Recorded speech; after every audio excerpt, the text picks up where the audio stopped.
Hey, bestie. So, you know what we're here for. We are here to talk about the books that I want to read in February. Or, as we know it, the February TBR thing, majig. I know you are thinking, bestie, like you didn't even talk about your January TBR.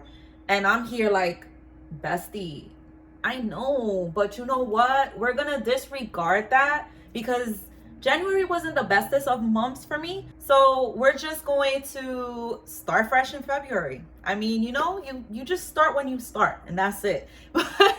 No worries, bestie, because I got you. I'm still gonna ramble to you about the books I read in January. So don't worry, we'll meet up again. So bestie, the way I'm going to split this up is by genre because I feel like it helps me and I think it'll help you more too, you know? Because I kind of hate when I'm like all over the place with my TBR. So I figured, you know what? New year, new way of doing things, new organization with my TBR. I'll be going over everything by categories, all right? So we're first starting off with fantasy, okay? Bestie, I am super excited that this was chosen as a series for me to start this month. This is series number 5, by the way, from my TBR Knockout Challenge. If you're not aware, the Grishaverse starts off with the Shadow and Bone trilogy, which is Shadow and Bone, Siege and Storm, Ruin and Rising. I believe that's the titles for them. And then from there, you go into Six of Crows and Crooked Kingdom. And then from there, we get here, which is King of Scars by Leigh Bardugo, because I don't think that I said that. If anybody knows me, and bestie, I know you know me. You know that I am like the Grishaverse whore, okay? I have 3 loves in there, which is the Darkling. Yes, I love the Darkling. Come for me, all right? Come for me. You don't want to try that. Then the next one is Castbreaker, and I love him to pieces because I relate with him so much. Then there is Nikolai, who is the star of this show. All I know is that we are following the aftermath of everything that took place in the earlier books, and Nikolai is part of that. And he's the one who's in charge, but yet he is battling his own darkness from things that happened prior, okay? Listen, if you have not read this series, what are you waiting for? Because listen, I need somebody to talk to. And I know most of the world read this, but if you're one of those that haven't, it's okay, boo, don't worry. You got time. And if you still decide you don't want to read it because whatever reason, that's okay too. So bestie, another book that my TBR knockout picked for me is Six Crimson Cranes by Elizabeth Lim. And this one is number 39. This actually was chosen for me for last month. But hear me out, bestie. Last month was a tough month, all right? So I didn't get to it. So here we are. It got put on February. It got put on February's TBR. It's okay. You know what? I still feel like reading it. So I'm riding that train. All right. I'm riding that train. Now, the thing is that I don't remember what it's about. I just know it's based on like Asian. Oh yeah, because this is the Fairy Loot version. So I have this in here, which is the author letter, but we're not talking about that right now. Okay, bestie, so from what I remember, this is inspired by Asian mythology. It's like a retelling or something to that effect, and we are following Shiori, who happens to be this princess. But there's also this evil stepmother who her name is Raikama. And she decides that she's going to not only banish Shiori from the kingdom, but she's also going to turn her brothers into cranes. Bad enough that she already did that, but then she also threatens Shiori that if she speaks about anything to anyone, she's going to kill her brothers. Shiori searches for her brothers and she uncovers a dark conspiracy. So you know what that means. She's gonna speak out. So yes, bestie, doesn't this one sound amazing? I don't know if you've ever read it, but if you have, let me know because I'm still struggling with which book to start first. But let's keep talking about the rest of these books because there's another good one. And that other good one I'm talking about is We Hunt the Flame. Hafsa Faizal. I really have to start checking out the way these names are pronounced, and I'm sorry if I butchered that. but we all know that that's the way it is with me, bestie. You know. I am super excited to be reading We Hunt the Flame, and what makes it even more fun and exciting is that I am reading it with my premium subscribers. It is our book club pick for February. You know what's funny? This book is so hyped and it's so spoken about that I don't really remember what it's about. It says people lived because she killed. People died because he lived. What?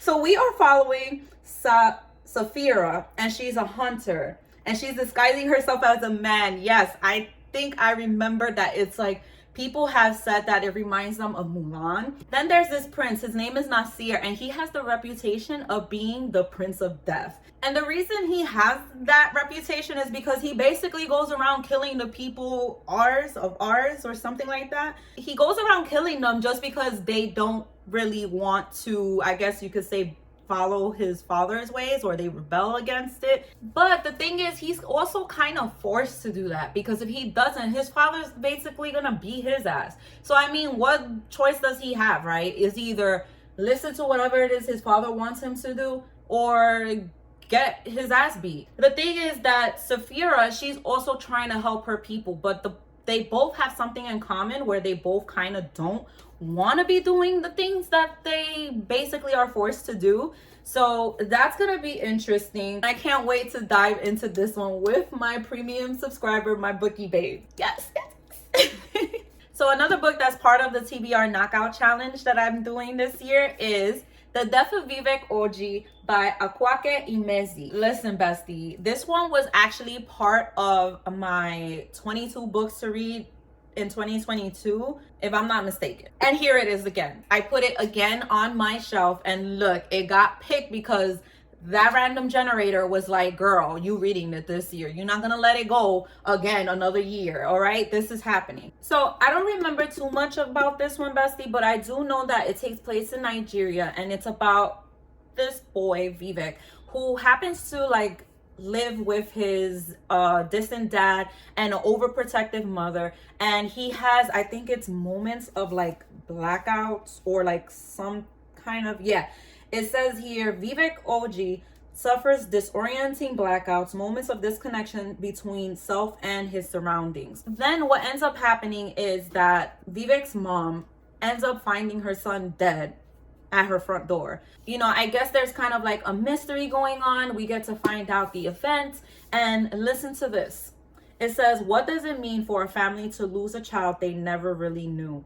And that is like, ooh, I cannot wait to find out more about Vivek Oji and to finally get around to reading this book. And what I love about it is that it's a pretty short read, and the font size is perfect. It's like under 250 pages. So I can see myself going through this one pretty quickly. So another one that I am reading, and this one is for my New Year, New Me reading challenge. That one book is Somebody's Daughter by Ashley C. Ford. Unfortunately, I don't have the book, but I am reading it on my Kindle because it is free on Kindle Unlimited. So if you have Kindle Unlimited, you can read it if you want to.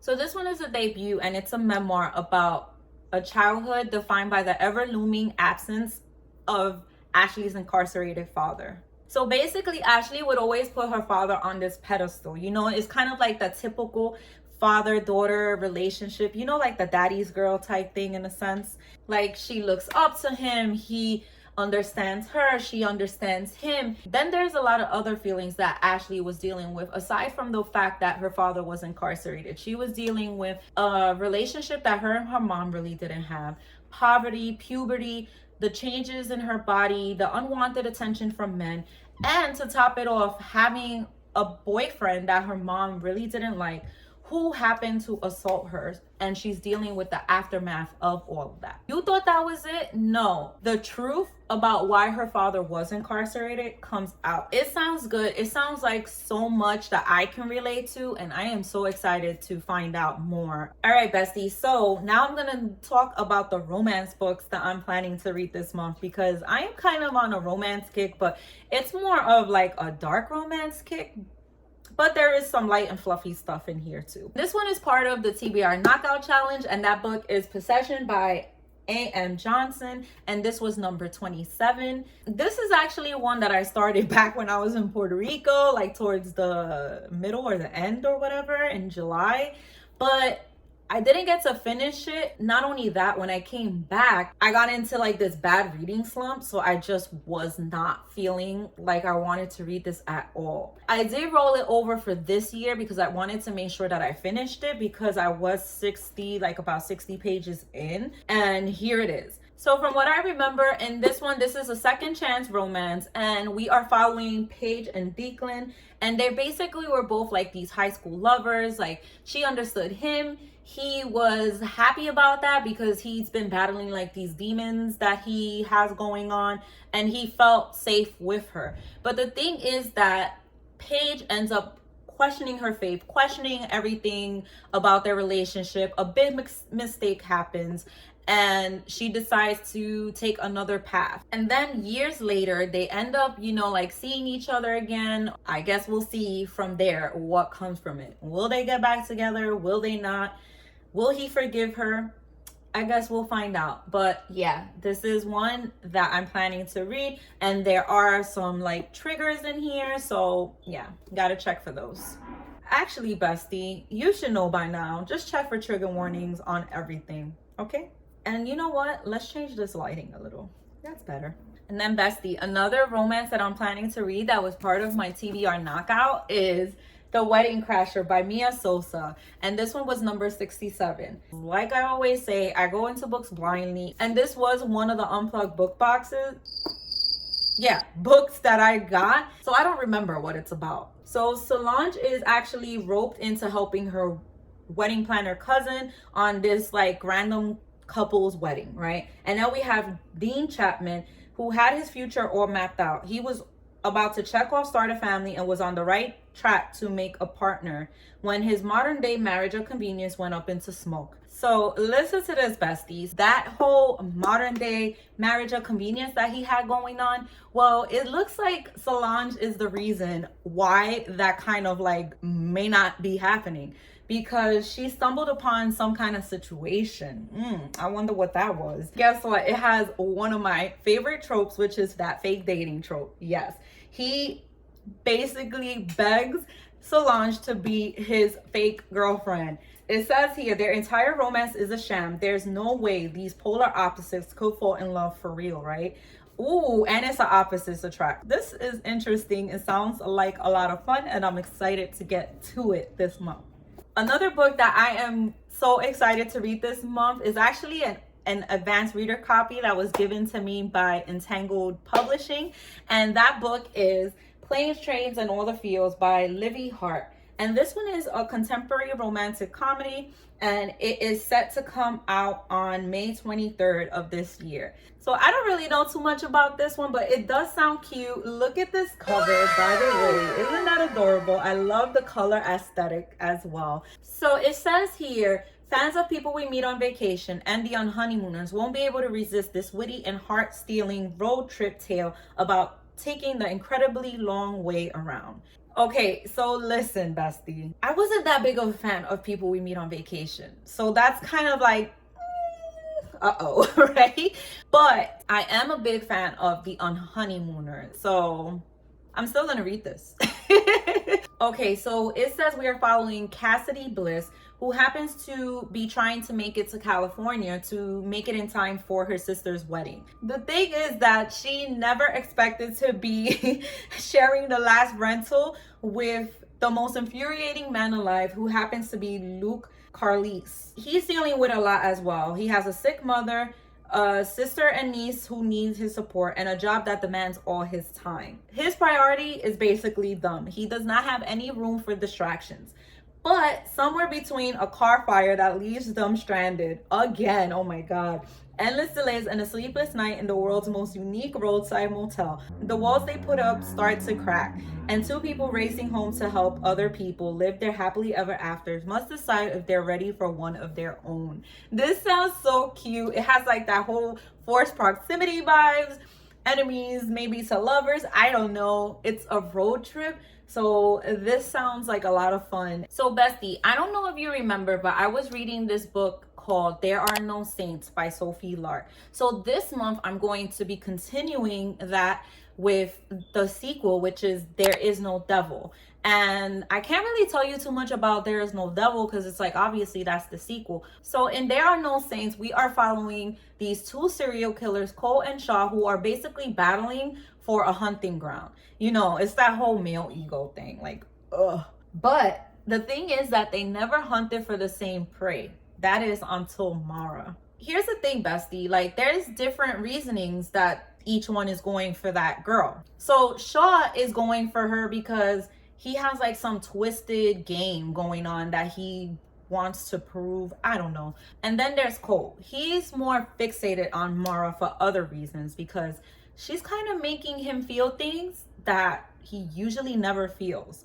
And yeah, that's basically what I can tell you. So I'm excited to continue on in this series. I will talk to you more about it when we talk again during that wrap up. And listen, bestie, you know, I had to include a horror in here because I just been wanting a good horror. I was able to get The Spite House by Johnny Compton, and that was thanks to NetGalley because listen, bestie, guess what? I am a NetGalley person.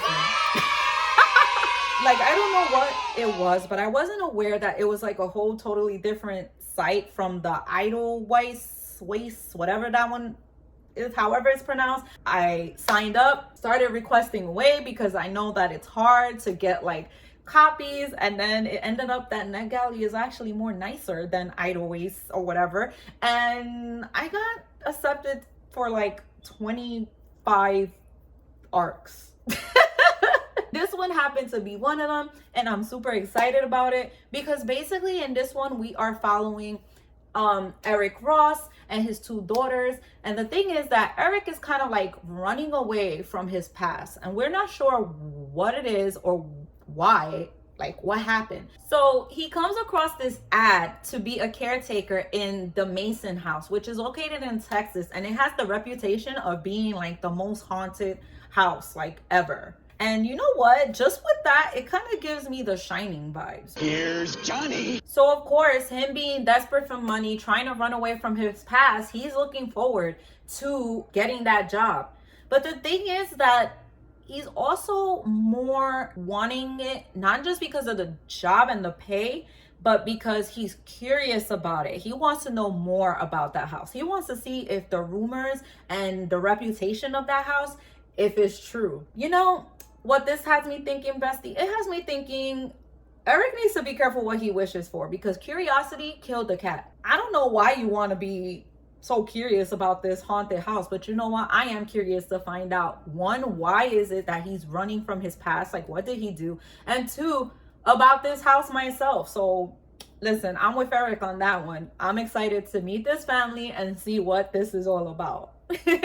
And if that sounds like your cup of tea, bestie, well, you know what? This book is actually coming out really soon. It comes out on February 7th. So you could even pick it up with me and we could talk about it together next time we talk. I think I'm doing pretty good with keeping up with my reading goals for this year. And one of those was to make sure I read the books on my shelf. But you know what? Why am I trying to like talk to you about this when you could just check this out right here if you're interested in knowing more about my reading goals? I love you so much, and make sure you subscribe. Bye. But check that video out.